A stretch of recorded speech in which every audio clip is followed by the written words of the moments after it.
Então, nas últimas aulas, nós discutimos resposta natural dos circuitos RLC,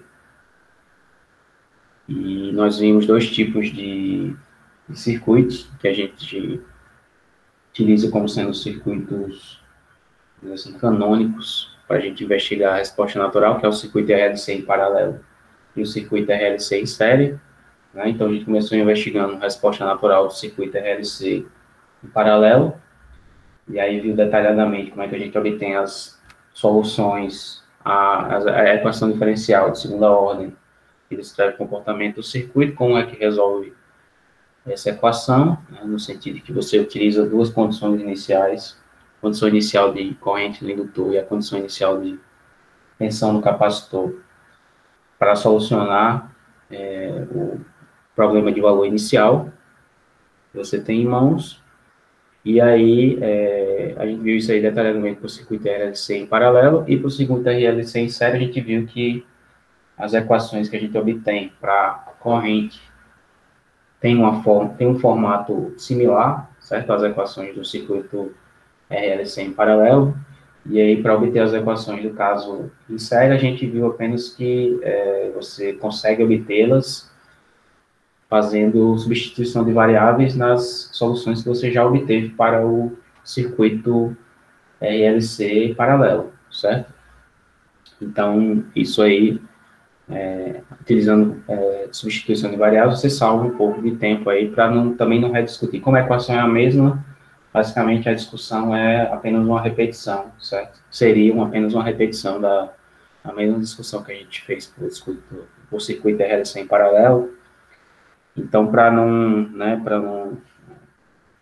gente não ter que estar se repetindo novamente, discutindo essa questão das polinômio características, das raízes e etc., né?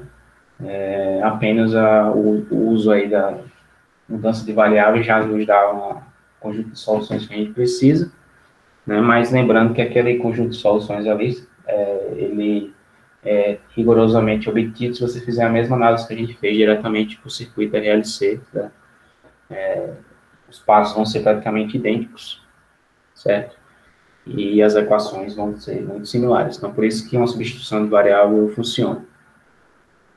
Bom, hoje a gente vê essa parte final, começa a ver essa parte final de respostas de circuitos RLC, discutindo a resposta ao degrau, certo? Desses circuitos.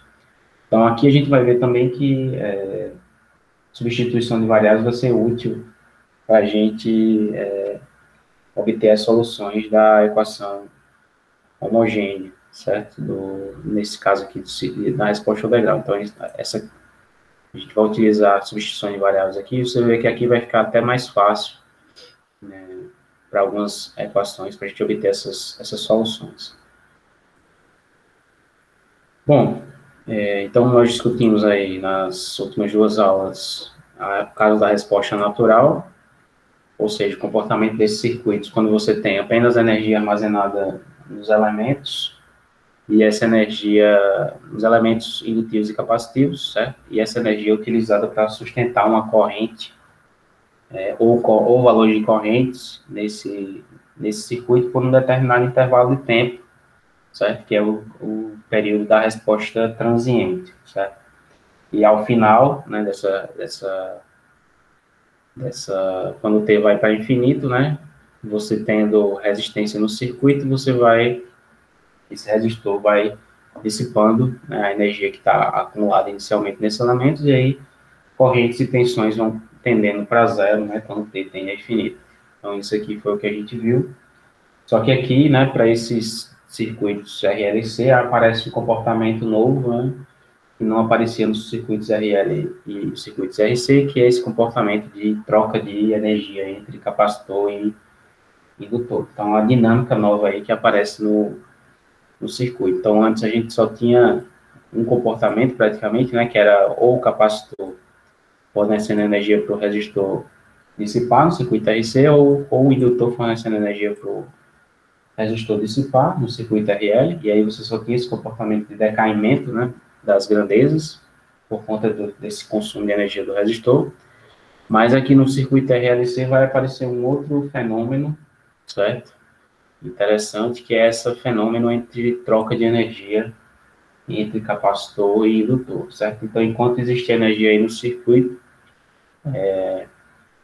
essa, essa troca de energia entre capacitor, da energia acumulada no capacitor e a energia acumulada no indutor vai acontecer, certo?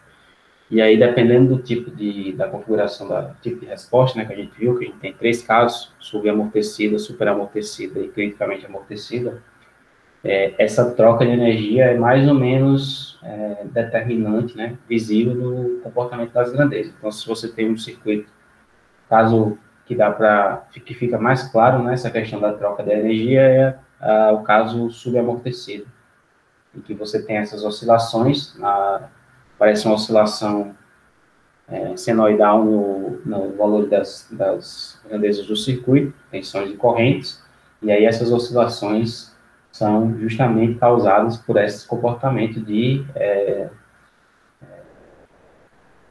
troca de energia, né? Um elemento jogando sistematicamente energia de volta para o outro, né? E isso acontecendo de forma alternada com o tempo. Então, esse novo comportamento aqui para a gente, né? Vamos dizer assim, a marca aí a diferença principal entre esses circuitos, o comportamento desses circuitos RLC com o comportamento dos circuitos RC e IL. Então, hoje a gente começa a discutir, né? A gente discute aí a resposta ao degrau para esses circuitos.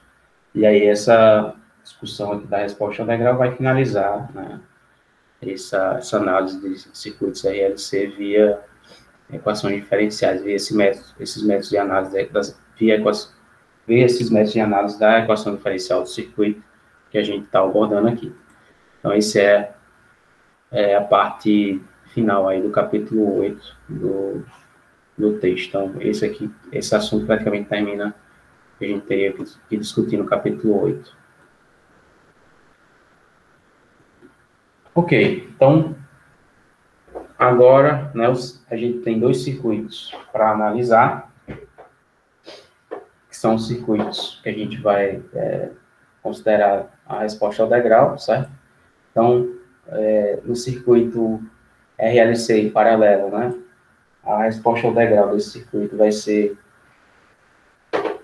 definida pela conexão de uma fonte de corrente aos elementos que estão em paralelo, certo? Então, veja que aqui eu tenho nesse circuito essa fonte, antes de t igual a zero, ela está essa chave está fechada, significando que essa corrente está toda passando pelo curto aqui, certo? E aí, ao abrir essa chave aqui, agora essa corrente ela vai para o circuito, certo? E aí eu estou fazendo um chaveamento aqui, estou conectando essa fonte no circuito, certo? E aí a intenção aqui na resposta ao degrau, né, é investigar o comportamento desse circuito quando agora ele está submetido a tem uma certa fonte de corrente conectada a ele, certo?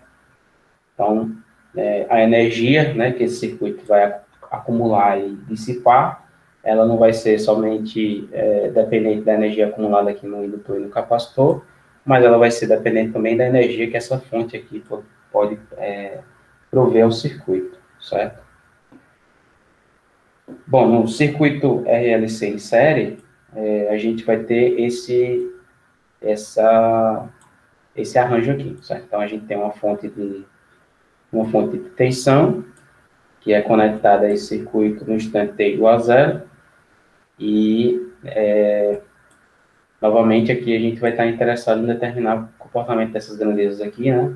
Principalmente dessa corrente aqui, que é a grandeza comum aos elementos, para quando t é maior ou igual a zero, certo? E aqui também, o comportamento desse circuito agora ele não vai ser apenas ditado pela energia que está acumulada no capacitor e no indutor, mas também pela energia que essa fonte aqui vai prover. Então, basicamente, para a resposta ao degrau, a gente vai ter esses dois circuitos aqui.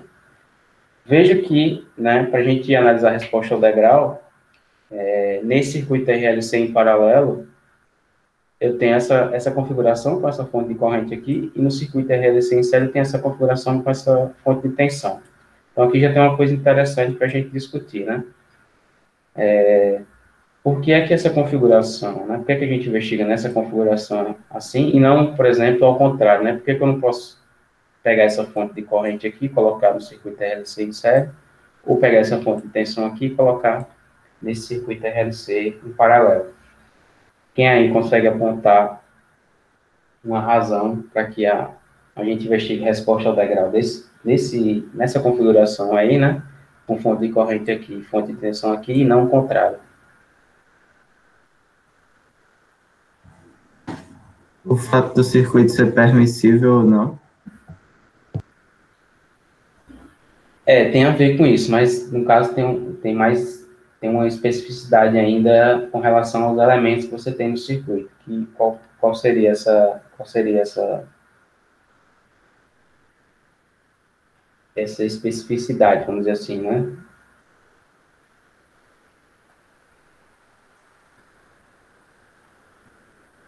No caso aqui eu estou falando vamos dizer assim, claramente eu estou falando aqui sobre o comportamento do indutor e do capacitor, né? Porque resistor aqui tanto faz, né? Tanto faz eu conectar uma fonte de tensão como uma fonte de corrente aqui.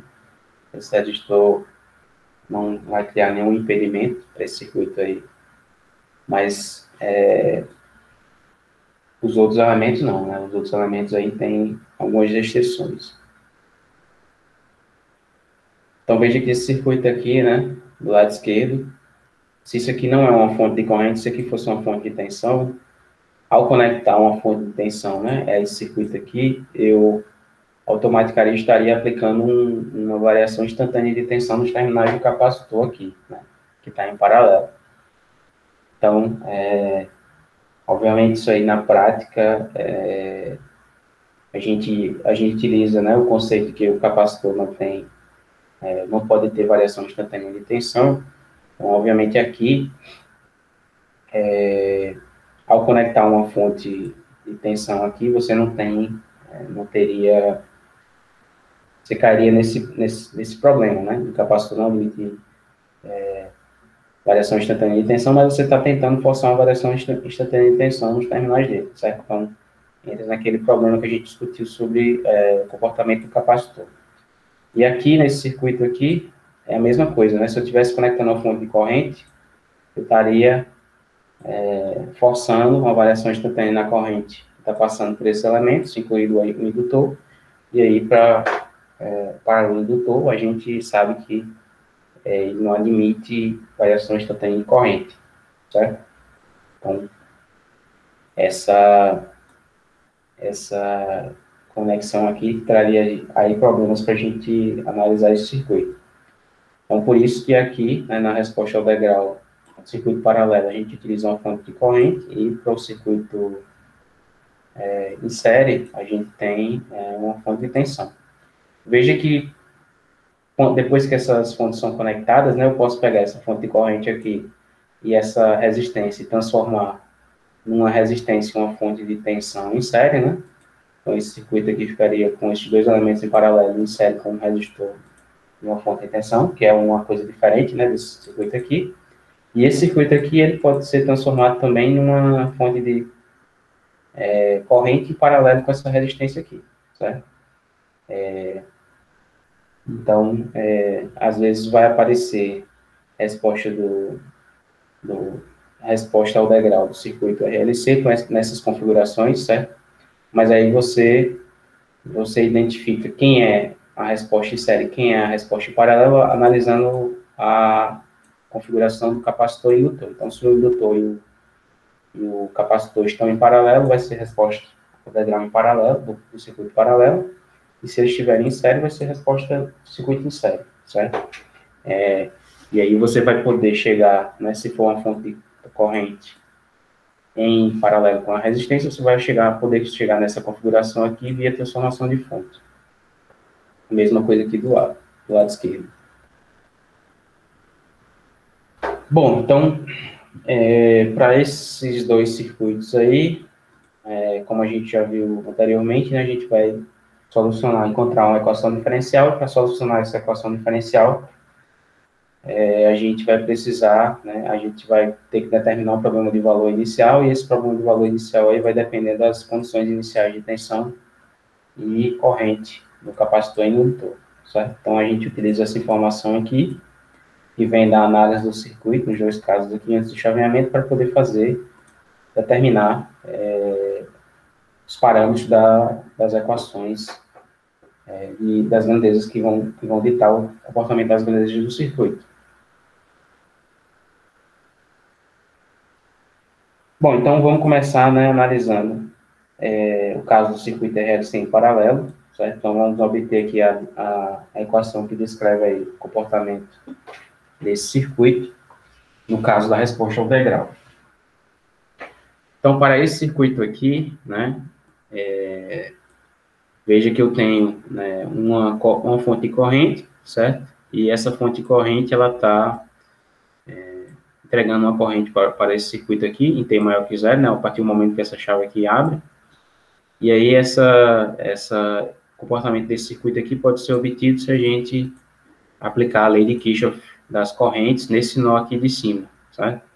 Então, nesse nó de cima aqui, chegando, a gente tem essa corrente S, né?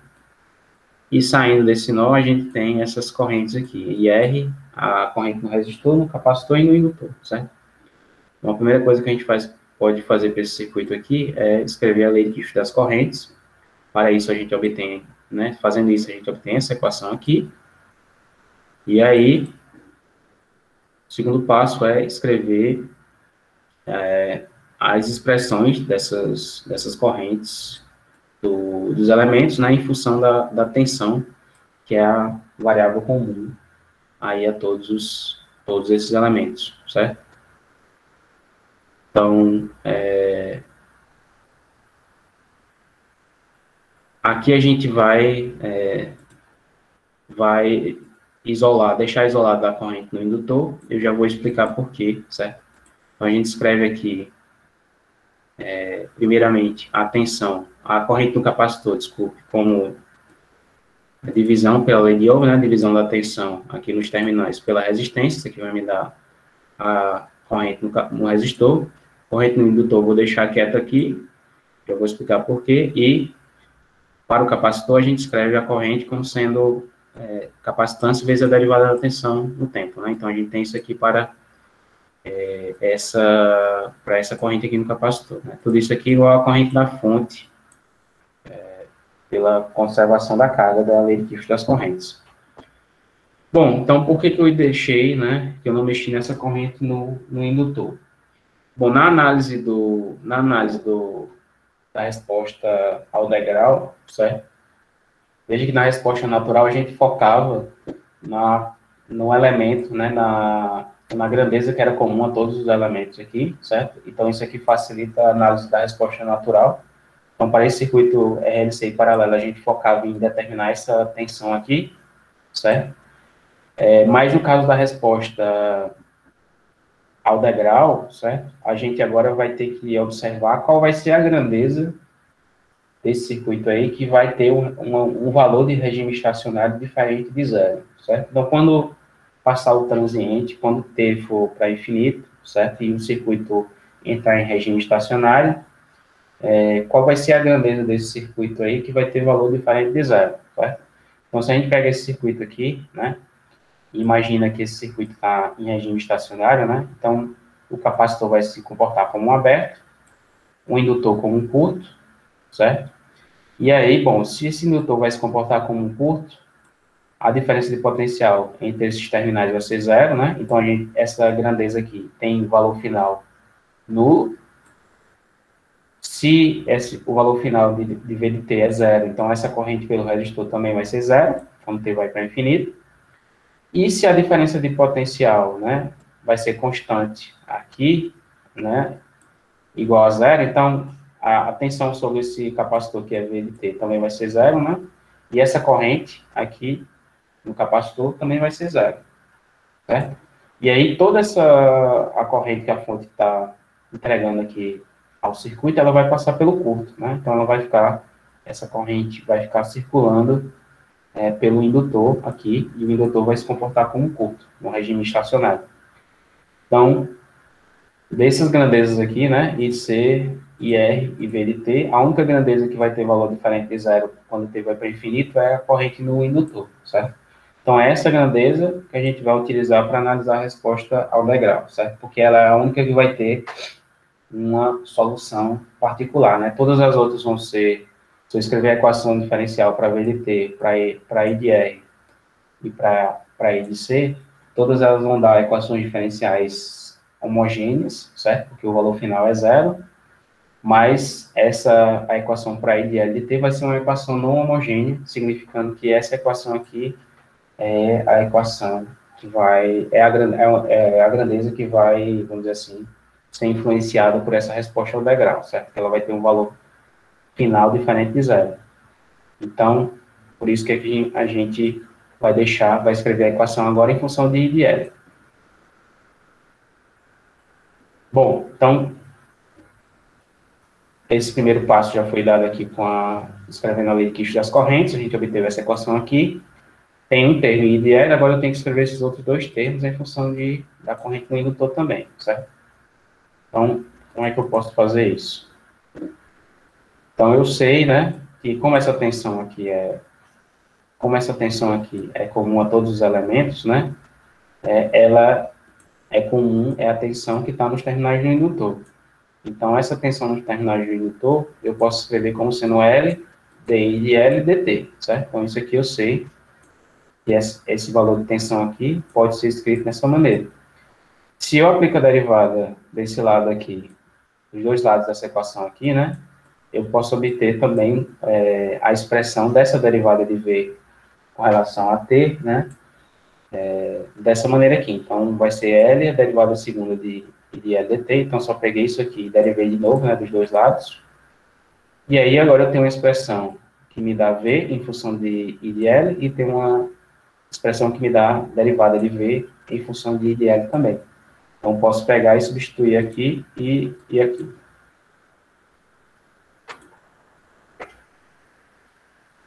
Bom, agora nós já temos aqui uma equação que está toda em função de I de L, certo?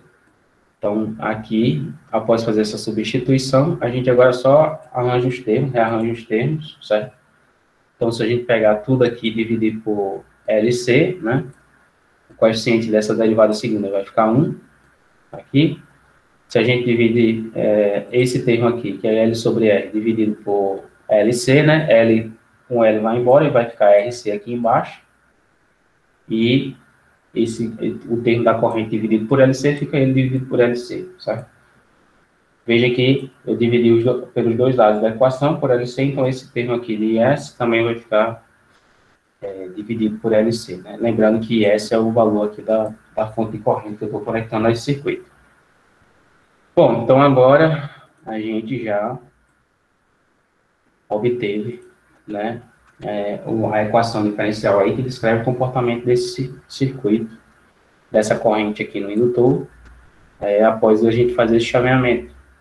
Então, essa equação aqui, né, é uma EDO de segunda ordem, né, é uma equação diferencial ordinária, linear de segunda ordem, e é não homogênea porque esse termo aqui do lado direito, né, é diferente de zero, certo?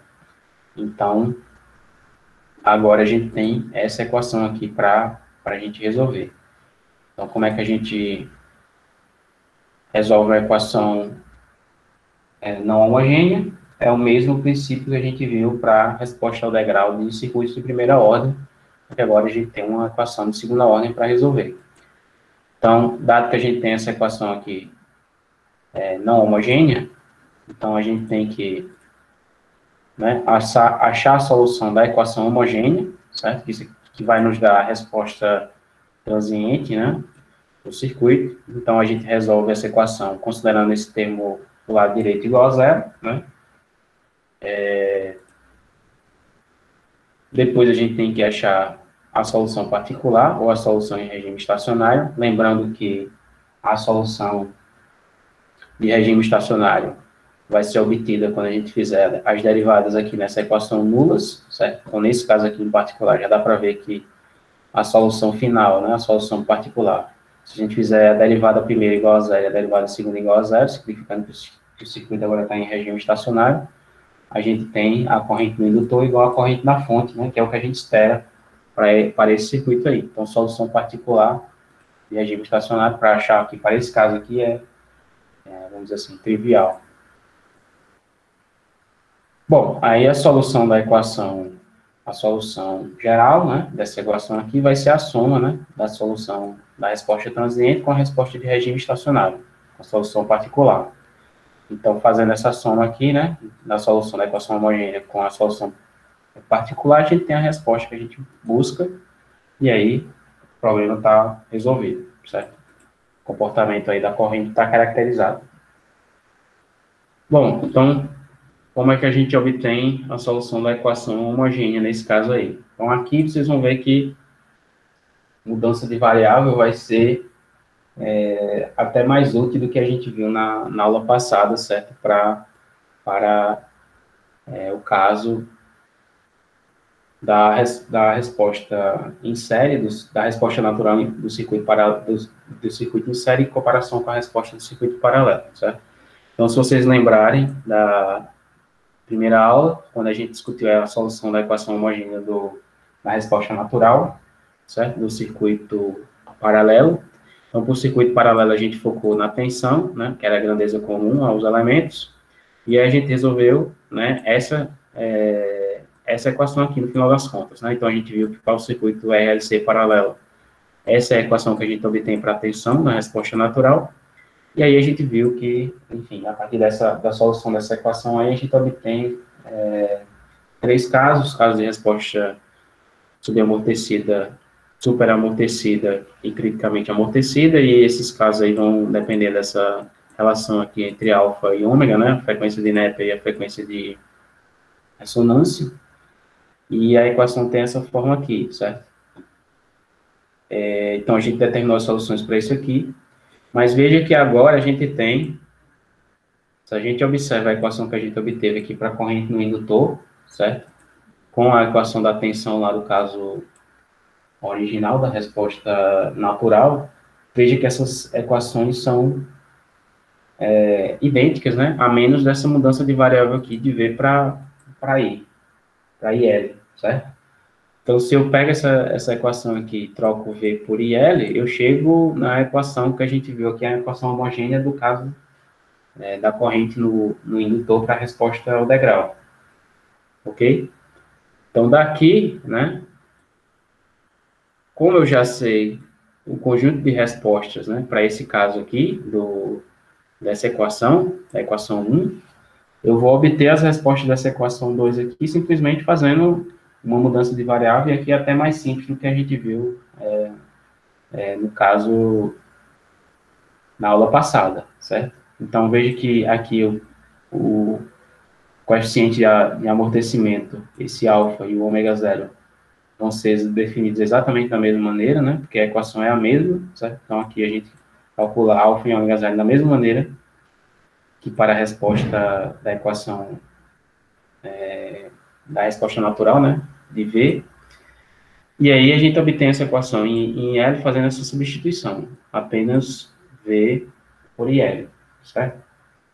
Bom, ao fazer essa substituição aqui, a gente tem essa equação em L, e aí a solução, a determinação dos parâmetros que a gente tem lá nas expressões. Para a gente determinar esses parâmetros, a gente precisa de duas condições iniciais, né? Então, uma condição inicial no valor da função, no valor da corrente, que é o valor inicial da corrente no indutor, e uma condição inicial na derivada dessa corrente aí. E essa derivada aí a gente obtém a partir da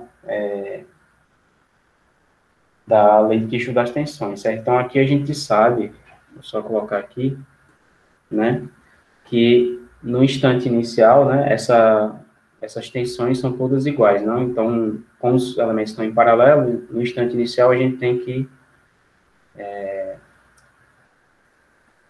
VL de 0 mais, né, tem que ser igual a VC de 0 mais, e isso aqui tem que ser igual a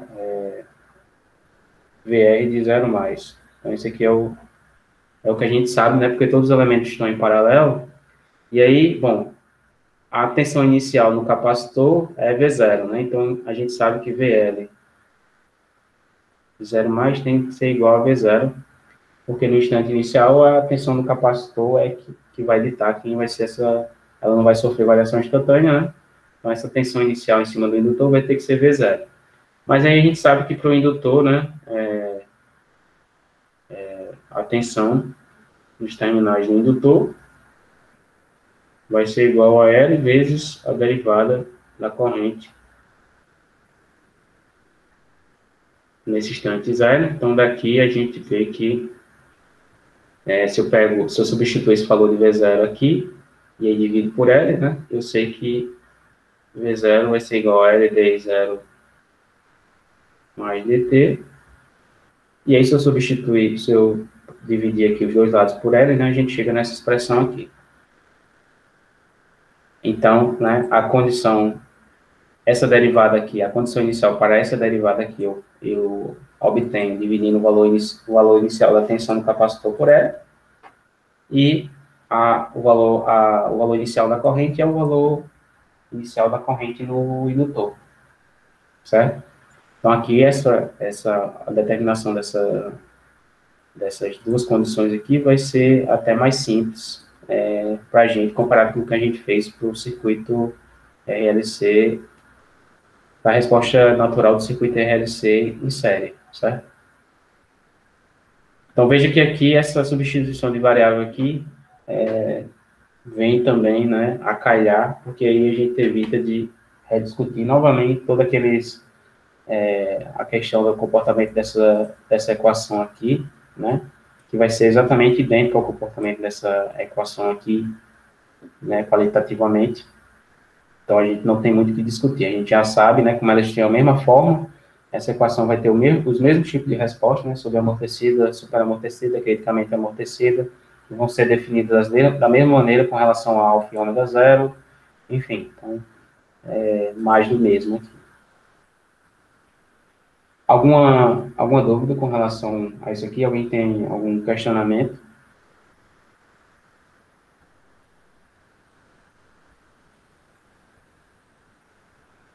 Até aqui dá para entender. Bom, então, a gente discutiu a solução, como encontrar as soluções de equação homogênea, né? Via essa substituição de variável aí, no caso, da equação, da solução da resposta natural, certo? Então, a gente, por aquele método, a gente consegue determinar a solução da equação homogênea. Falta a solução da equação, determinar a solução total, né, que é a solução da equação não homogênea. E isso a gente faz, vocês sabem, né, somando, né, a solução da equação não homogênea com a solução particular. Então, se a gente vem aqui e determinar a solução da equação homogênea, né, então a gente tem essa equação, que a gente viu no slide anterior, e essa equação aqui vai, como eu falei, nos dar 3 tipos de resposta, que a gente já sabe qual vai ser a forma dessa resposta, né? Então, vai ser uma resposta superamortecida, ou uma resposta subamortecida, ou uma resposta criticamente amortecida, certo? Então, dessa equação aqui, vão aparecer apenas 3 tipos de comportamento, que a gente já sabe como é que a gente pode parametrizar, né? Escrever a expressão para ele. E aí, uma vez que a gente determinou isso aqui, a gente quer determinar a solução, não dessa equação aqui, mas dessa equação aqui, né? Que esse termo aqui é diferente de zero. Então, para fazer isso, a gente tem que achar a resposta à solução particular. Essa solução particular, como eu já adiantei aqui, vai ser a solução quando essas derivadas aqui forem zero, né? Essa derivada não tem nenhuma variação ocorrendo no circuito. Então, a variação da corrente é nula, e a variação da corrente também é nula. Então, isso aqui vai nos dar que a solução particular vai ser IL igual a IS, né? Então, IL igual a IS é a solução particular. E aí a gente obtém, né, a solução da equação não homogênea, né? Como eu falei, é apenas uma soma, né, da solução da equação homogênea com a solução particular. Então, aqui, a gente tem que essa corrente vai ser dada, né, pela seguinte soma, né, de IS com a solução da equação não homogênea, né, desculpa, com a solução da equação homogênea. Então, para cada caso, a gente tem uma soma diferente, né, dependendo aí do comportamento do circuito. E aí vai, no final das contas, a gente vai ficar faltando determinar essas constantes aqui, A1, A2, ou B1, B2, ou D1, D2, certo? E aí, como a gente sabe, essas constantes são determinadas pelas condições iniciais na derivada da corrente e no valor da corrente em t igual a zero mais. Ok? Então, em termos de estratégia de solução, pelo que a gente viu até agora, não vai mudar muita coisa, certo? Exceto que a gente agora tem que considerar esse valor final da corrente, certo? Nas contas. Bom, então, se a gente resumir novamente um quadro aí, como é que vão ficar essas respostas, veja que agora, né, a resposta, a expressão para a corrente, ela tem esse termo aqui somado, né, da resposta particular, valor da fonte, mais o termo da resposta transiente. E aí, os parâmetros, esses parâmetros aqui, A1, A2 e S1, S2, são dados, né, S1 e S2 continuam sendo as soluções da equação característica, né, então não muda nada, né, então isso aqui fica S1 menos alfa raiz quadrada de alfa ao quadrado menos ômega zero ao quadrado, e S2, né, a mesma expressão com aqui esse mais subtraído pelo menos, ou substituído pelo menos, desculpe, e isso aqui é a solução do polinômio característico, da equação característica. E aí, as condições iniciais, né, a forma que a gente trata aí as condições iniciais do circuito, agora a expressão fica até mais simples, né? Então, veja que o valor inicial da corrente eu obtenho se eu substituir zero aqui nessa expressão, né? Substituindo zero aqui, né? Eu vou ficar com A1 mais A2 mais IS, né? Igual ao valor inicial da corrente, só que esse valor inicial da corrente a gente sabe que é a condição inicial no capacitor, então é zero.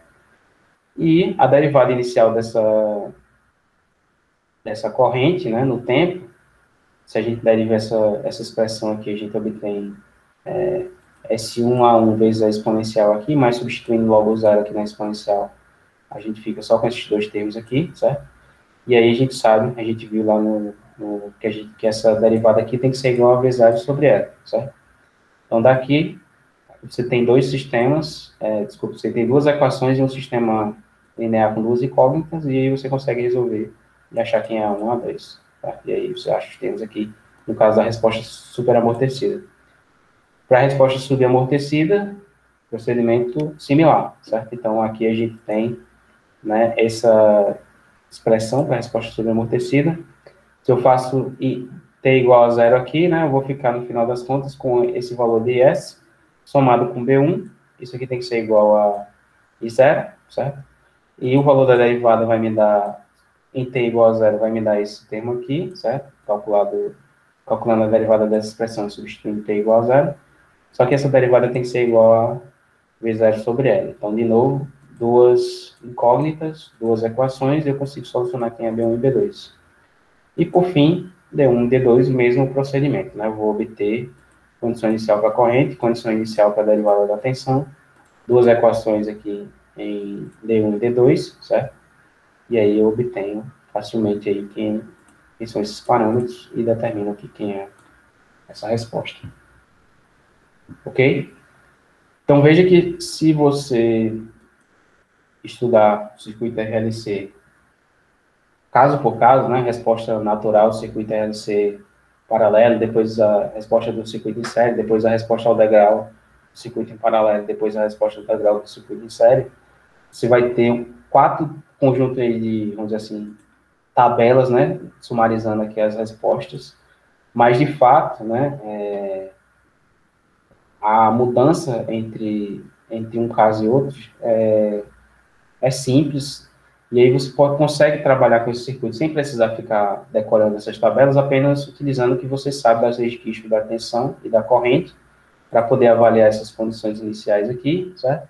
E aí a forma das soluções, né, vamos dizer assim, uma vez que você faz um circuito, você já se habitua a saber, né, qual vai ser o tipo de resposta, e aí isso aqui não me traz nenhum problema, né? A parte de análise de circuito vai lhe possibilitar uma ferramenta que você pode utilizar para evitar ficar decorando esse tipo de informação nessas tabelas, certo? Isso aqui é só um sumário para vocês verem como cada caso, o que é que cada caso vai gerar, mas no final das contas você não precisa ficar decorando isso aqui, você pode utilizar apenas o que você sabe da lei de risco das tensões e das correntes para analisar cada problema e fica até mais fácil e mais seguro de você resolver o problema sem cometer erros, certo? Bom, então esse aqui é o caso da resposta ao degrau para o circuito RLC em paralelo. Então a gente vai ver como é que a gente utiliza isso aí na prática, certo? Então vamos resolver esse circuito aqui, certo? E vamos dar aí uma pausa de 5 minutos, vamos dar uma pausa de 5 minutos e a gente volta, certo? 8h58, e aí a gente resolve esse circuito aí, e aí vocês vão ver que como é que a gente aplica, né, essa análise da resposta ao degrau do circuito RLC em paralelo.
Bom, pessoal, então vamos voltar aqui e resolver esse probleminha aí com a resposta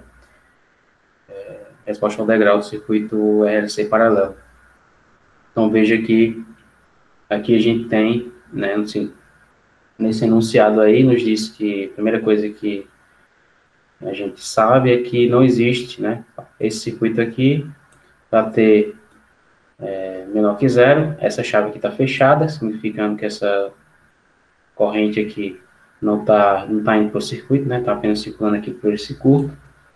E aí, em t igual a zero, essa chave aqui é aberta e a corrente não passa mais pelo curto, ela vai para o circuito, certo? Então, isso aqui vai nos caracterizar aí a resposta ao degrau desse circuito aí, porque agora a gente vai ter, né, um elemento, uma fonte conectada ao circuito todo o tempo depois que esse chaveamento ocorre. Então, a fonte de energia do circuito não é apenas a energia acumulada no capacitor e indutor, mas também tem a energia que essa fonte pode entregar para o circuito. Bom, então, aqui no enunciado, nos diz aqui o valor dessa corrente da fonte, né, 24 mA, e aí esse resistor aqui vale 400 ohms, certo? E aí a gente tem 4 perguntas aqui, né, qual o valor inicial de IL, o valor inicial de DIL dt, as raízes da equação característica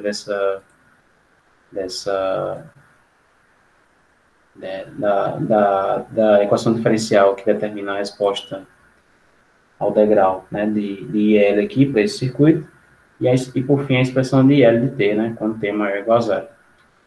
Então, essas duas primeiras perguntas aqui,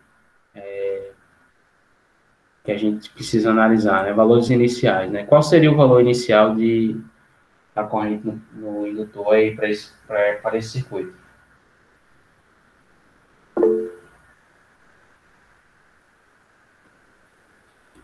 Então, alguém falou aí Zé falou aí no chat, né, zero amperes. Então, veja que aqui, né, no enunciado foi dito que a energia inicial armazenada no circuito é nula, certo? Então, se a energia armazenada nesse indutor é nula, no instante inicial, então essa corrente tem que ser nula, certo? A corrente inicial é nula, então o valor inicial de IL a gente já sabe que é zero, certo? E o valor inicial da derivada de IL com relação ao tempo, quanto é que vale?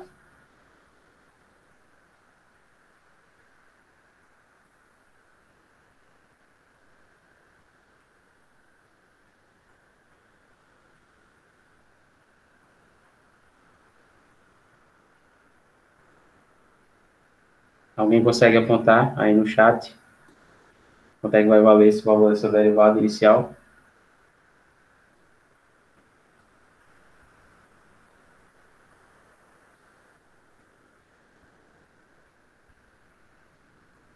Então, aqui na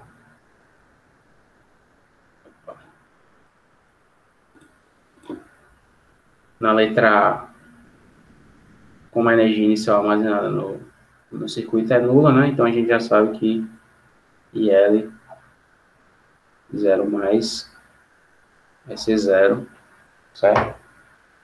E falta a gente saber, né? A letra B pergunta quem é a condição inicial para a derivada de IL, né? Então, a gente quer saber DIL 0 mais dt, né? Quem vai ser isso aqui? Bom, então o pessoal já falou aí no chat zero, né? Então, por que zero, né? Como a gente viu, se a gente observa esse circuito aqui, né? Essa tensão, ela é comum a todos os elementos aqui do circuito, né? Então, é a mesma tensão que está sobre o capacitor, está sobre o indutor e está sobre o resistor, certo? Só que a gente sabe que inicialmente foi dito aí no enunciado que o circuito não tem energia nenhuma acumulada no instante imediatamente após o chaveamento, né? Então, isso aqui significa dizer que não tem energia acumulada nem no indutor, nem no capacitor, certo? Então, no capacitor, se não tem energia acumulada, então a gente sabe que essa tensão sobre o capacitor inicial, né, não vai sofrer variação instantânea, vale zero, né?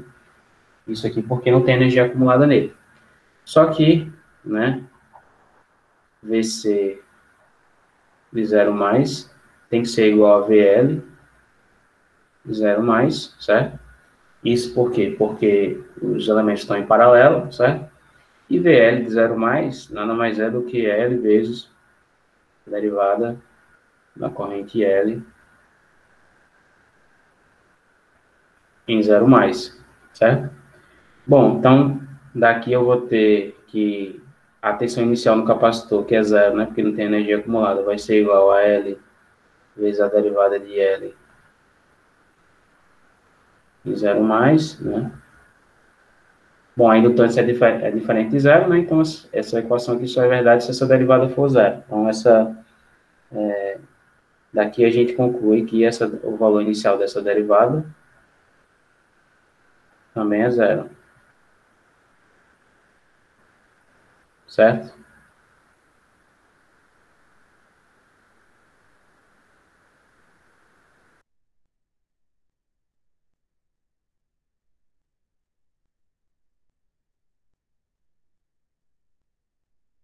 Que os elementos estão em paralelo e que essas tensões têm que ser todas iguais no instante inicial. E aí, condição de tensão no capacitor implica uma condição de inicial para a derivada da corrente no indutor, certo? E agora eu já tenho, né, eu já sei quem são as minhas duas condições iniciais para poder resolver o problema de valor inicial que a equação diferencial da corrente no indutor vai me entregar, certo? Então, isso aqui a gente tá resolvido. A letra C pergunta quais são as raízes da equação característica, né? Então, letra C pergunta aí quais são as raízes da equação característica. Lembrando, né, que se você for a equação característica para esse circuito aqui vai ser a mesma equação do característica para o circuito RLC, da resposta para a resposta natural do circuito RLC em paralelo, certo? Então aqui vai ser, deixa eu só fazer aqui.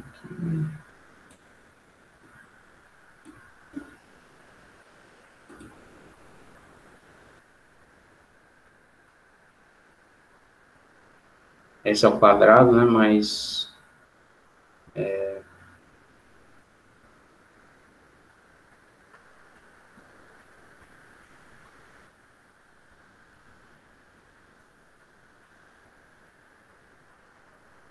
eu ver a raiz RLC. Isso aqui é igual a zero,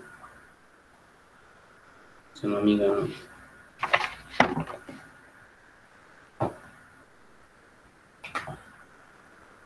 Então, para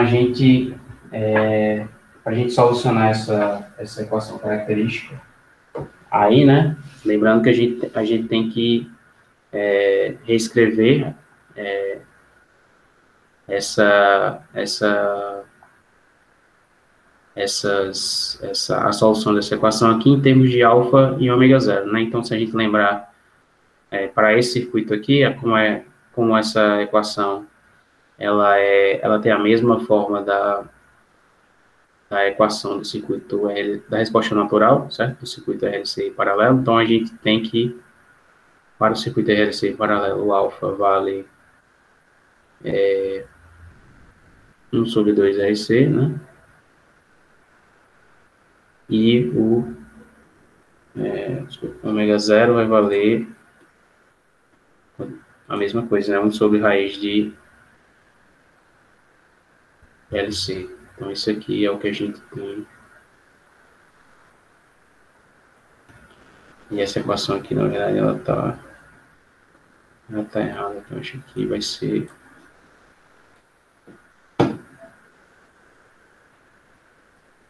1 sobre LC.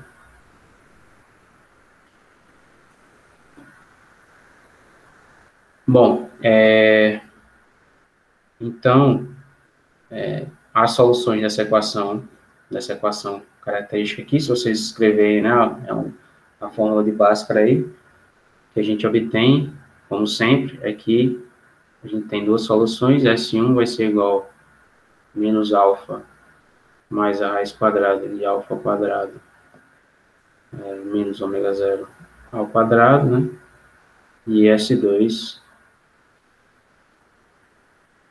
a outra solução, né? Então, agora muda aqui o menos na raiz. Então, temos isso aqui, certo? E aí, bom, vamos fazer os cálculos aqui, né? Para esse circuito aqui, quanto é que vai valer alfa, né? Então, alfa, coeficiente de amortecimento, a gente sabe o valor da resistência, né, que foi dado, 400 ohms, e aqui o valor da capacitância, que nesse caso aqui é 25 nanofarad, né? Então, 25, 10 a menos 9 nano, tá aqui. Então, isso aqui vai dar quanto? Se vocês fizerem as contas aí. Alguém está falando aí 50 mil. Então, aqui vai dar 5 vezes 10 a quarta, né? Adiante para o segundo. Então, o alfa a gente já determinou, e o ômega zero vai ser quanto, né? O ômega zero vai ser a raiz da indutância vezes a capacitância, né? Então, a indutância vale 25, 10 a menos 3, 25 mil, e a capacitância 25, 10 a menos 9. Vamos ver aqui quanto é que vai dar isso aqui. 1 sobre a raiz disso aqui.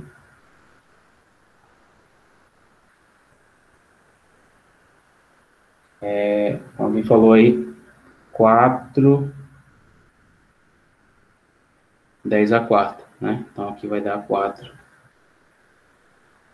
10 a quarta, adiante por segundo. Ok? Bom, sabemos agora o valor de alfa, né, do coeficiente de amortecimento da frequência de ressonância, e agora a gente precisa definir qual vai ser o tipo de resposta, né? Então, daqui a gente já observa que alfa ao quadrado, né, é, na verdade, maior que ômega zero ao quadrado, né? Por essa relação aqui. Então, alfa é maior que ômega, então isso aqui vai ter que ser verdade. Então, esse aqui, qual é o tipo de resposta que esse circuito vai exibir aí?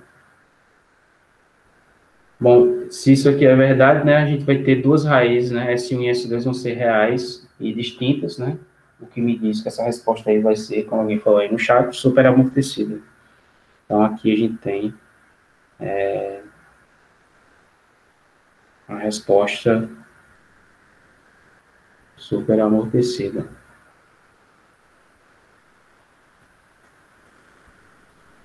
Certo? Bom, resposta super amortecida nesse caso aí, então a gente já vai saber, né, qual vai ser o tipo de expressão que a gente vai obter para a corrente. Então, veja que para obter as soluções, né, que é a letra C pede, né, as soluções da equação característica, é simplesmente pegar alfa, né, e ômega zero e substituir nessa expressão aqui e calcular aqui em S1 e S2. Então, vamos terminar aí, vamos calcular aqui em S1 e S2, e aí a gente pula para a letra, termina a letra C, né, e vai fazer a letra D, que é determinar a expressão para a corrente. Então, aí quem seria S1, né? S1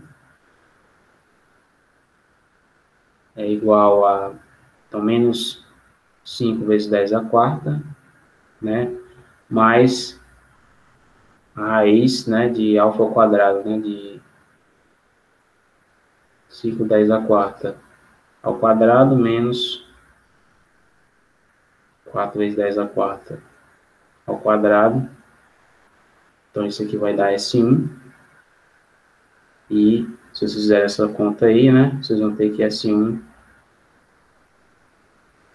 vai ser igual a menos 2 vezes 10 a quarta.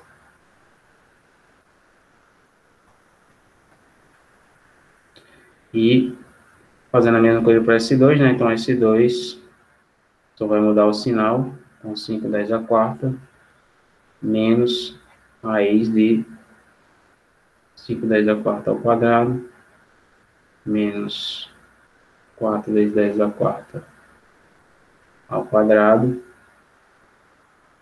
Então, isso aqui vai me dar S2 igual a menos 8.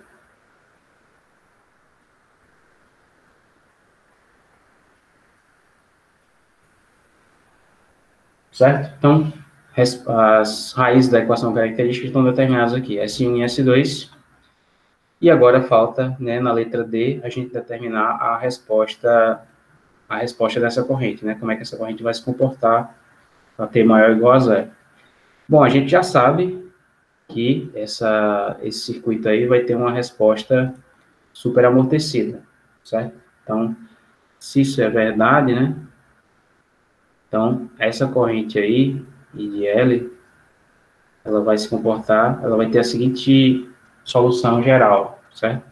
No caso da resposta super amortecida. Então, vai ser o valor da corrente, o valor da fonte corrente, né, IS, mais a expressão da resposta superamortecida, que vai ser dada por isso aqui, né, S1 exponencial de S1t multiplicado por um coeficiente A1 e exponencial de S2t multiplicado por um coeficiente A2. Então, esse é o, vamos dizer assim, é o tipo de resposta que a gente espera desse circuito aí, dado que a gente determinou a relação entre alfa e ômega.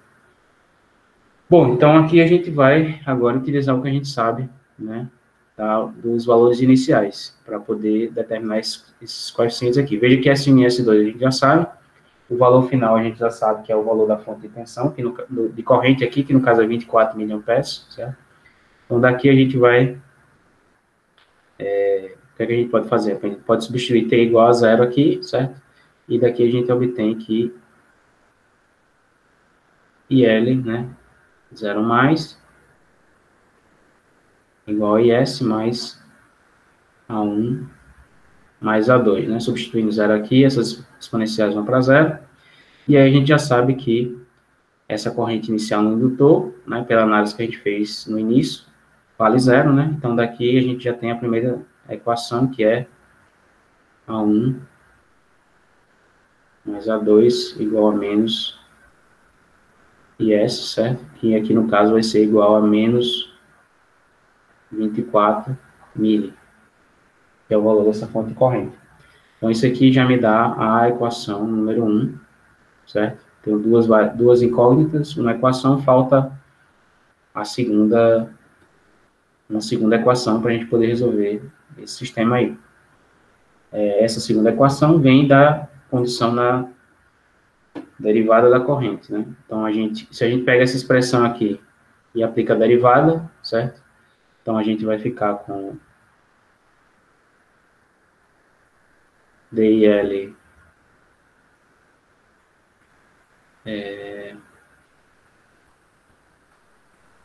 dt, né? Disso aí. Vamos colocar no tempo mesmo, né? Se eu derivar essa expressão aqui, eu vou ficar com S1 A1 exponencial de S1t, né? Mais S2 A2 exponencial de S2t. Então, essa é a derivada dessa expressão aqui, a derivada da constante aqui fica zero, né? E aí, se eu substituir t igual a zero nessa expressão, eu vou ter que zero mais, isso aqui vai ser igual S1 A1 mais S2 A2, certo? Então, isso aqui é o que eu sei para a derivada inicial dessa corrente aí. Bom, mas essa derivada inicial a gente já sabe, a gente também analisou, né? Pelo fato da tensão inicial no capacitor ser zero, vai implicar que essa derivada vai ser zero também.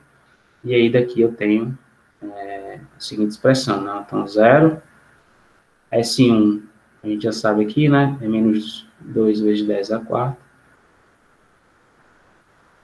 E S2 vale menos 8. Então, menos 8 vezes 10 a quarta A2, isso aqui tem que ser igual a zero, né? Então, no final das contas, né, se eu divido isso aqui, eu posso dividir tudo por menos 2 a quarta, né? Então, aqui vou ficar com 0 igual a 1 isso aqui dividir por menos 2 a quarta, né? E aqui vai ficar com mais 4 a 2, certo? Ou seja, A1 igual a menos 4 a 2. Então, essa é a equação número 2 que eu tenho, né? Se eu pego esse valor de A1 aqui e substituo nessa expressão aqui, né? Eu vou encontrar o valor de A2. Então, aí no caso, a gente tem que, se vocês fizerem essa substituição, né?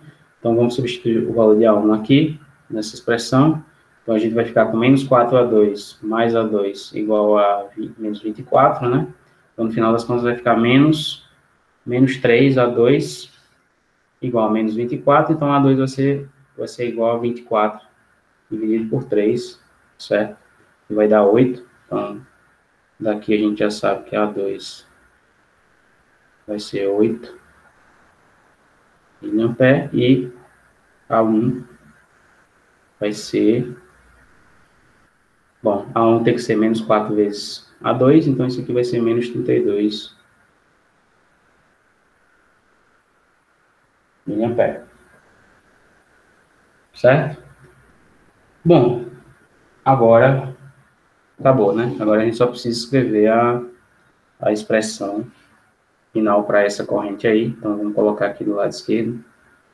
Então, agora a gente sabe que essa corrente vai ser 24, 10 a menos 3, somado com, na verdade, subtraído, né? Porque 1 é negativo. Menos 32 vezes 10 a menos 3, exponencial, e aí menos S1 vai ser menos 2 vezes 10 a quarta vezes T, e A2 é positivo, né? Então, mais 8 vezes 10 a menos 3, multiplicado pela exponencial de S2, que é menos 8 vezes 10 a quarta T. Isso aqui, ampere, né? Então, essa expressão aqui, você pode até tirar o 10 a menos 3, né, e colocar em miliampere. Então, essa é a expressão para essa corrente aí, certo? Para T maior ou igual a 0.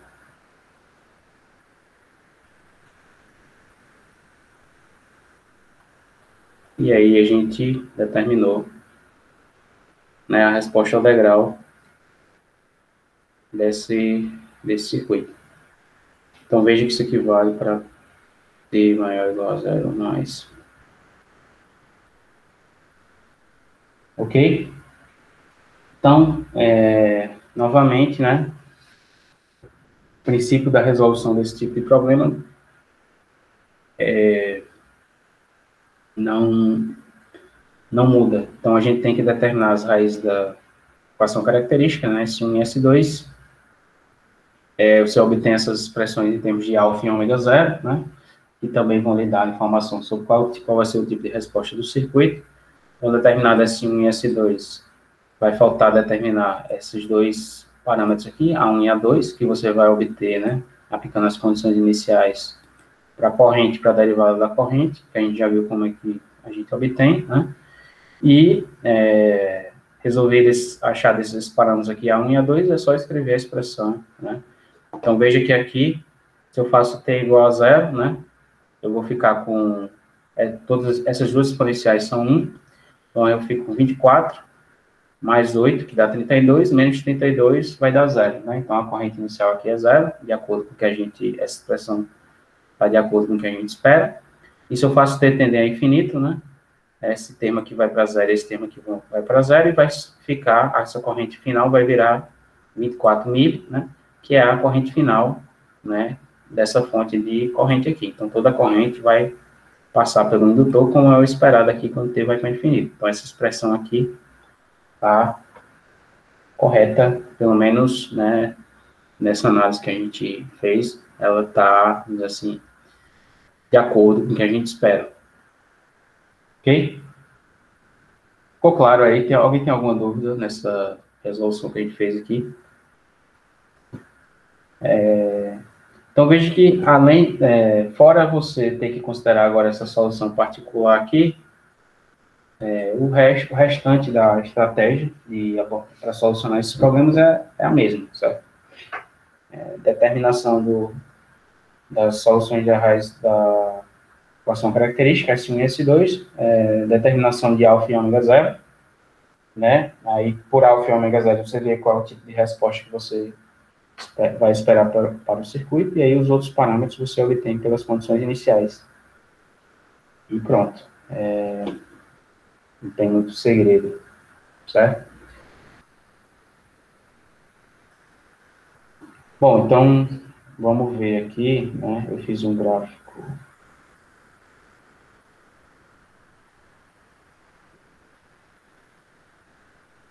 E como essas grandezas estão se comportando. Então, aqui tem 3 gráficos, né? Tem um gráfico aqui do lado esquerdo superior, é o gráfico da tensão no circuito, certo? Nesse circuito aí, exatamente esse circuito que a gente resolveu agora. Desse lado direito superior, né? Você tem as correntes do circuito, como é que as correntes estão se comportando, e embaixo a gente tem a energia, certo? A energia fornecida pela fonte e a energia, a energia acumulada no indutor e no capacitor é a energia consumida pelo resistor, certo? Até o instante T. Bom, então veja que no gráfico da tensão aqui, o valor inicial da tensão é zero, né? Como é de se esperar. Então, essa tensão, ela começa no valor zero, ela sobe, né? Significando aqui que se o valor de tensão está aumentando, a energia está sendo armazenada no capacitor, nesse instante, e depois ela decai, certo? Então, no instante inicial, o capacitor acumula uma certa quantidade de energia, e depois ele devolve ao circuito e se estabiliza aqui, a tensão estabiliza em zero, certo? Lembrando que essa tensão aqui, né, como é que eu posso obter essa tensão? Uma vez que eu obtive a corrente no indutor, né, eu sei que a tensão no indutor é L vezes a derivada da corrente, então só aplico L vezes a derivada da corrente, eu vou obter a expressão para essa tensão aqui, certo? Então, veja que tem esse comportamento aqui, né, uma subida, depois uma queda, e aí o circuito chega no regime estacionário. Para as correntes, né, então aqui a gente tem o gráfico de 4, vamos dizer assim, valores de corrente, né? Então, esse gráfico vermelho aqui é a corrente no indutor. Então, veja que a corrente no indutor começa em zero e ela vai variando, né? Vai subindo até chegar no valor inicial, certo? Que é a corrente da fonte, certo? Então, veja que aqui eu estou plotando nessa curva lilás aqui a soma das 3 correntes, né? IL mais IC mais IR. Mas a gente viu que para esse circuito aí, né, a soma dessas correntes dá a corrente da fonte, né, lei de Kirchhoff das correntes. Então, a gente, se vocês lembrarem, né, a corrente de S era igual à corrente de C mais a corrente de R mais a corrente de L, né. Então, a soma das 3 correntes, que é o que eu tenho aqui, tem que dar a corrente da fonte, né, lei de Kirchhoff das correntes, que a gente viu lá no início da aula. Então, veja que eu estou plotando essa soma aqui o tempo todo, né? E veja que essa soma o tempo todo dá 24 miliamperes, que é o valor da corrente da fonte, certo? Então, veja que a corrente no indutor, ela sai de zero, ela vai subindo, subindo, subindo, subindo, até atingir um valor final, que é o valor da corrente na fonte. A corrente no... Veja que a corrente no indutor, ela não sofre variação instantânea em T igual a zero. Então, ela continua zero em T igual a zero, e aí a corrente no resistor, que é essa curva azul, ela também é zero, mas ela é zero porque a tensão nos terminais do resistor no instante inicial vale zero, né? Porque a tensão no capacitor é zero, essa tensão não admite variação instantânea, Então, também, né, a corrente que passa pelo resistor vai ter que ser zero, porque a tensão lá é zero. Então, no instante inicial, o único elemento que vai ter alguma corrente passando por ele, vamos dizer assim, né, vai poder ter uma variação instantânea de corrente, é o capacitor. Então, o capacitor, no instante inicial, recebe toda a corrente que a fonte entrega ao circuito, né? Então, os 24 miliamperes, né, na curva amarela aqui, tá, vocês estão vendo, está todo em cima do capacitor. Então, essa corrente no capacitor, ela começa com um certo valor e ela vai decrescendo, né? Enquanto essa corrente positiva, o capacitor está carregando. Quando essa corrente mudar de polaridade, né, de sinal, o capacitor começa a descarregar. E aí, no final das contas, né, o fato da tensão final ser zero, né, e dessa capacitor descarregar nesse segundo momento aqui, a energia final armazenada no capacitor vai ser zero, certo? Então, veja que aqui no gráfico da energia, né, a curva amarela do capacitor, ele termina com zero, como é esperado, né? Tensão final zero, a energia armazenada no capacitor é zero. E, bom, corrente no resistor também vai ser zero, né, porque a tensão final é zero. Então, a única corrente que sobra é essa corrente no indutor, a curva vermelha, e ela tem que ser igual à corrente da fonte. Então, esse gráfico aqui está totalmente de acordo com o que a gente espera no comportamento desse circuito aí. Veja que da energia, né, aqui a gente tem agora três casos, né? A primeira é a energia que está acumulada no capacitor, nesse instante de tempo aqui. Então, essa energia final acumulada no capacitor é zero, né? E ela começa com zero, porque não tem nenhuma energia armazenada no circuito inicialmente. A energia que o resistor consome, ela vai aumentando, né? Enquanto existe tensão no circuito. Quando a tensão desaparecer, vai desaparecer a corrente no resistor, e a energia que ele consumiu até aquele instante, né? Vai ficar constante. E a energia do indutor, né? Que é o caso da resposta que a gente analisa na resposta ao degrau, a corrente final no indutor é diferente de zero, significando que, no final das contas, o indutor vai ter uma energia acumulada diferente de zero. Então, essa curva vermelha aqui representa a energia que está acumulada no indutor, naquele dado instante, e aí ela fica constante, porque a corrente vai ficar constante, certo? E não, a energia que a fonte, né, entregou para o circuito, durante todo esse período, certo? Essa energia que é acumulada no indutor e a energia que o resistor dissipa, ela tem que vir de algum lugar, né?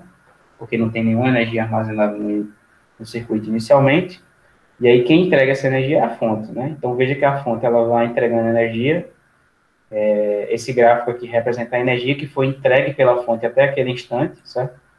Então aqui você vê que a fonte entregou uma certa quantidade de energia para o circuito, até o momento que o circuito se estabilizou. E essa energia, né, é justamente a soma da energia acumulada no indutor, a energia dissipada pelo resistor e a energia acumulada no capacitor. Então, veja, a energia acumulada no capacitor zero e a energia que foi acumulada no indutor é igual, numericamente igual à energia que foi dissipada pelo resistor. Então, a soma das duas vai dar a energia que a fonte entregou, certo? Então, conservação da energia aqui, esse gráfico aqui mostra claramente que está acontecendo nesse circuito.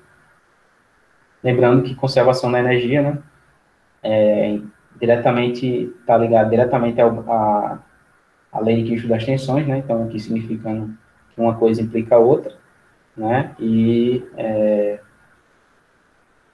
a gente vê que isso aqui está acontecendo no circuito. De novo, essa energia aqui que eu estou calculando, né, eu estou simplesmente pegando os valores de corrente, né, para cada um desses elementos aqui, multiplicando por essa função da tensão, né, e integrando, né, de 0 a t. Então, integrando a potência, eu obtenho essas curvas aqui de energia. Então, veja que, né, esses gráficos, se você tiver um problema que você tem um circuito RLC e você tem apenas esses gráficos para observar, praticamente toda a história do que aconteceu naquele circuito ali está registrada, né? Você consegue entender o que foi que aconteceu, né? as condições iniciais, né, quais são, onde é que está acontecendo, onde é que tem energia armazenada inicialmente, qual é o estado final do circuito, né, e o quanto de energia foi, vamos dizer assim, envolvida nesse processo aí de transiente até o circuito estabilizar. Alguma questão com relação a isso aqui? Alguém tem alguma... O que representa essa energia final no resistor, na resistência? Essa energia da resistência não é energia final, na verdade é a energia que o resistor consumiu até aquele instante, certo? Então não é uma energia, vamos dizer assim, que está acumulada no resistor, entre aspas, porque o resistor obviamente não acumula nenhum tipo de energia, mas ela é uma energia, essa curva azul representa, bom, qual foi a energia que foi consumida, né, que o resistor dissipou até esse instante aqui. Então aqui diz, ó, o resistor dissipou aqui aproximadamente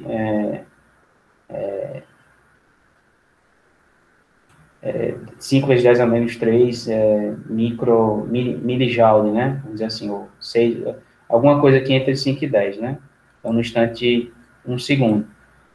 Depois, quando essa energia aqui fica constante, significa dizer que, a partir do momento que essa energia aqui ficou constante, o resistor não dissipou mais energia, certo? Então, ele só dissipou até aquela quantidade de energia até aquele instante, e depois não dissipou mais energia, né? Significando que essa energia dissipada aqui não aumentou de valor. Ok? Então, a interpretação aqui é um pouco diferente, porque aqui, na curva do indutor, é a energia que está acumulada no campo do indutor, certo? E de certa forma foi a energia que ele consumiu, entre aspas, na verdade, porque ele consumiu aquela energia para armazenar no campo, e o resistor ele consumiu energia para dissipar, né? Ele transformou em calor. Né? Enquanto que o indutor transformou no campo magnético, o resistor transformou em calor. Certo? Então, aqui, os valores de energia, cada um corresponde a um fenômeno físico, mas a interpretação dessa curva é a energia que foi consumida por aquele elemento até aquele instante. Certo? Então, não confundir, né, com a energia armazenada no resistor, mas sim a energia que foi consumida pelo resistor até aquele momento. E, obviamente, né, se a gente observa aqui no caso final, a energia que a fonte entregou para o circuito durante todo esse período, está aqui, certo? O valor final dela, tem que ser igual à soma da energia que foi acumulada pelo indutor, mais a energia que foi dissipada pelo resistor, certo? Porque a energia acumulada no capacitor, no final, é zero, né? Não sei se ficou claro aí a interpretação. Então, aqui a única diferença é essa questão que a energia que o resistor consome, ela é utilizada, ela não é armazenada, ela está sendo dissipada e capacitor e indutor estão armazenando a energia. Ficou claro, professor. Então, a partir de mais ou menos 2,5, a resistência não consome mais a energia, o valor fica estável. Exatamente. Você vê que a energia que o resistor está consumindo, ela está aumentando aqui, certo? Até mais ou menos aqui, quando ela chega aqui em mais ou menos 2,5, essa energia já estabilizou, significando que, a partir desse instante aí, o resistor não está consumindo mais nada, né? Ou seja, não tem mais corrente passando por ele, porque não tem mais tensão, né? Se você olhar aqui o gráfico da tensão, a tensão já chegou no zero. Então, ela fica constante, significando que ele parou de consumir. A mesma coisa para o indutor, só que aqui o indutor ele não está consumindo, ele está consumindo energia, mas para armazenar no campo magnético dele. Né? E por último, essa curva da fonte. Né? Então, a fonte de tensão, a fonte de corrente, ela está fornecendo energia do circuito, até mais ou menos 2,5 também, que é quando o valor dessa tensão aqui é aproximadamente zero. E aí, se eu tenho uma fonte de corrente, mas não tenho tensão nos terminais dela, né, ela não está fornecendo potência mais. Então, a potência que ela forneceu até aquele determinado instante, fica constante a partir daquele momento. Ela não está fornecendo mais potência. Então, é exatamente essa interpretação que você falou aí.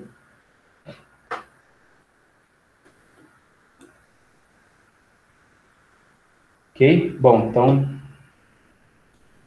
esse aqui é o que a gente tem. Então, nesse exemplo aí, vocês vão ver que ele pede para resolver esse circuito com esse valor de resistência e pede para resolver com mais dois valores de resistência, certo? Com SR igual a 625 e o R igual a 500 ohms, certo? Então, vocês vão ver que para um caso aqui, esse caso aqui é resposta super amortecida, e para esses dois resistores aqui, você vai obter o caso da resposta criticamente amortecida e a resposta subamortecida, certo? Então, se vocês já fizerem os cálculos que a gente fez, certo? Vocês vão ver que o tipo de resposta muda para cada um desses valores de resistência, e aí a resolução do circuito vai demandar que você faça a mesma coisa que a gente fez, só que agora na hora de escolher qual é a solução geral, você vai ter que escolher a solução geral apropriada, né? Então, se a resposta for subamortecida, vai ser a expressão com os cosseno e o seno, e se for se for criticamente amortecida, vai ser a expressão com o t, né, multiplicado pela exponencial, t mais 1 vezes a exponencial. E aí você vai obter a expressão da corrente, né, fazendo o mesmo raciocínio que a gente fez aqui, né, apenas mudando essa expressão da resposta geral. Então, se você fizer isso, você vai ver que você vai ter três curvas para a corrente, né, veja que essa curva aqui que a gente viu nesse gráfico aqui, certo, da corrente, eu vou agora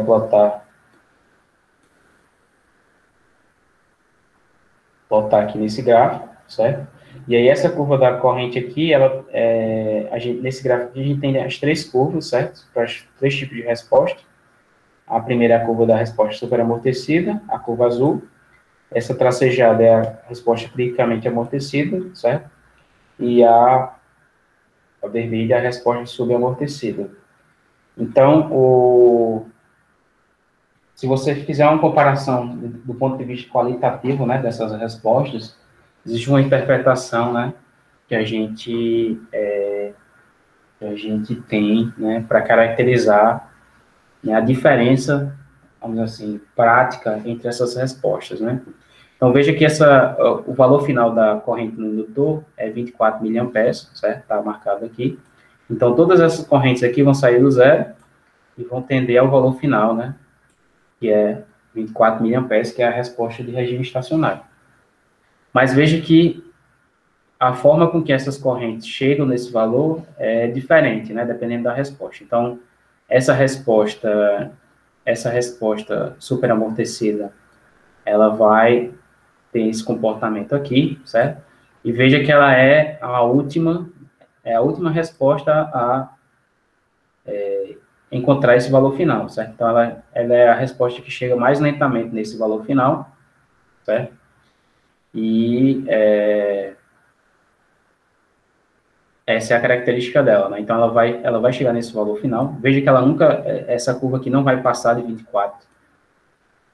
Ela não vai cruzar esse valor de 24 para cima, certo? Então, ela está sempre abaixo de 24 e ela demora mais a chegar nesse valor final.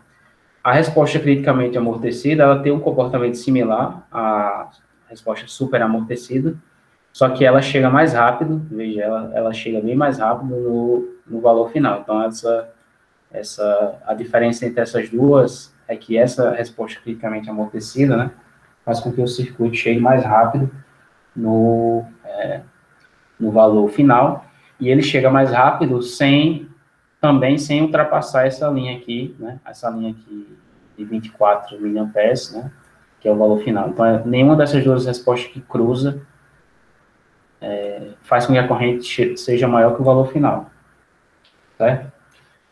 Por outro lado, essa resposta subamortecida aqui, ela tem esse comportamento aqui, que ela é bem mais rápida, né, na subida, com relação a essas outras duas, então ela vai subir a corrente aqui vai subir bem mais rápido, então ela vai cruzar, ela vai chegar aqui no valor de 24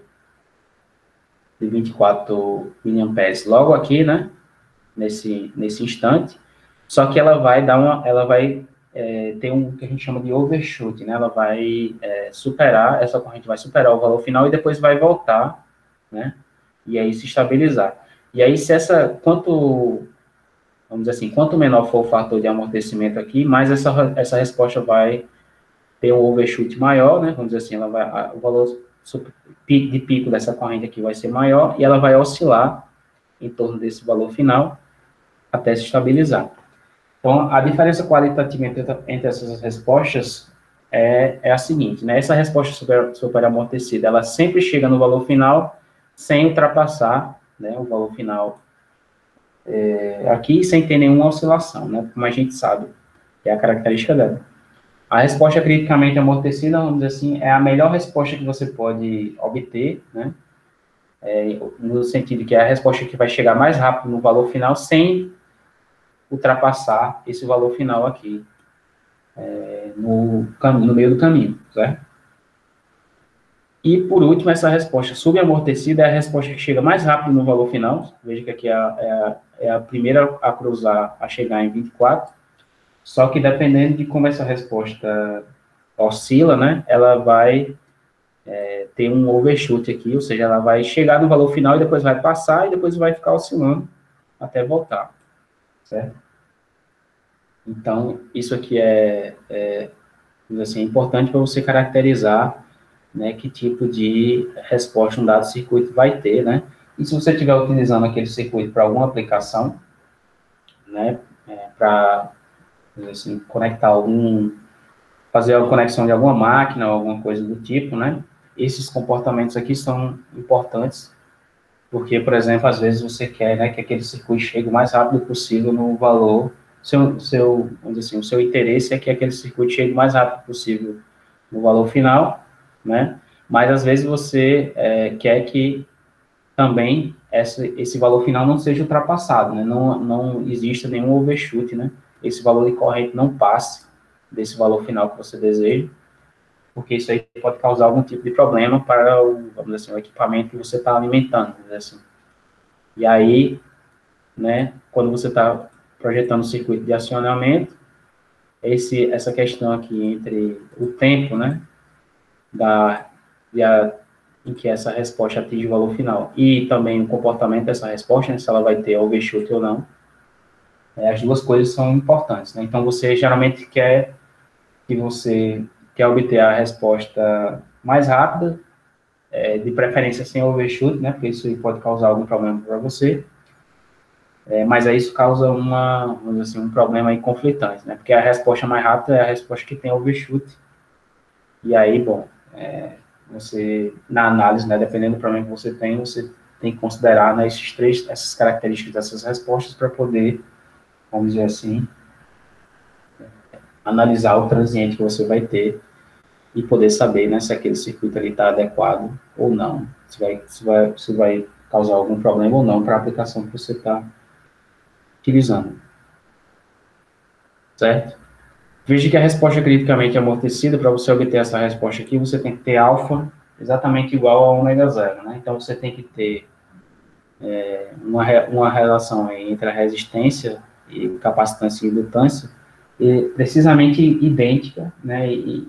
Assim, você precisa ter alguns valores específicos para você obter essa resposta criticamente amortecida, né? E esses valores específicos vão dar alfa igual a ômega zero. Só que isso aí, na prática, é muito difícil de obter, né? Quase impossível, porque você não consegue, né, devido à variação nas características dos elementos, né, dos resistores, então você nunca consegue, vamos dizer assim, construir um resistor que tem um valor, ou um capacitor, ou um indutor que tem um valor expressamente como você deseja, né, um valor fixo e preciso para que você obtenha essa igualdade, né, de alfa igual a alfa ao quadrado igual a ômega zero ao quadrado.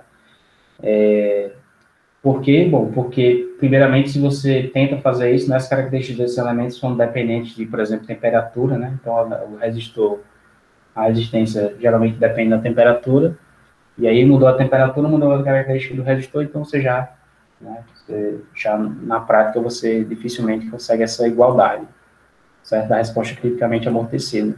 Então, na prática, o que você vai observar num circuito desse é uma coisa talvez próximo da resposta criticamente amortecida, mas o que você observa mesmo é a resposta superamortecida e resposta subamortecida. Certo? Então, José está falando aí, dá para chegar próximo com o uso de um potenciômetro. Exatamente, mas só que mesmo com você utilizando um potenciômetro, né, aquele potenciômetro ali está sujeito a variações de temperatura. Então, de fato, para você, dizer assim, para você fixar, assim, um valor de resistência nesse elemento, você teria também que esse potenciômetro ali teria que ser preciso o suficiente para você, vamos dizer assim, contrabalancear essas variações de temperatura e, então, o problema persiste, né? Mas, aqui é só a título de, vamos dizer assim, curiosidade, né? Obviamente, se você aproximar suficientemente o valor de alfa de ômega zero, né, virtualmente você vai cair muito próximo dessa resposta aqui, criticamente amortecida. E aí entra, né, qual é o intervalo de precisão que você precisa para uma determinada aplicação. Mas isso aqui é só para ressaltar o fato, né, que o valor de alfa igual a ômega zero, né, no circuito real, dificilmente você cai nessa situação, né. Então, na prática, circuitos reais vão estar, no caso, subamortecido ou superamortecido.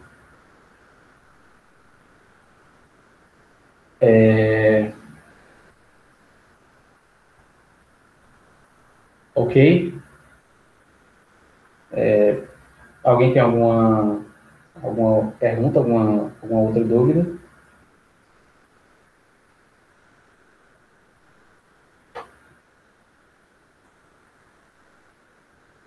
Bom, então, se não, eu vou encerrar aqui a gravação, certo? Vou dar uns informes e a gente encerra por hoje.